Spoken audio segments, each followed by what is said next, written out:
So to make magic mist, you need a misting bottle. You need some misting bottles, right? You get them at your dollar stores or at your craft shops, wherever they sell them. So your basic ingredients are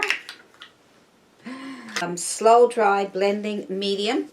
Slow dry blending. Take that and then put it in here and fill it up to about a third of the way.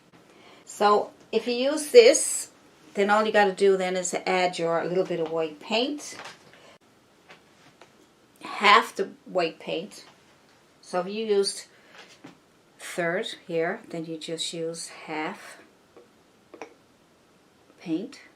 Okay, so that's half. It's about half.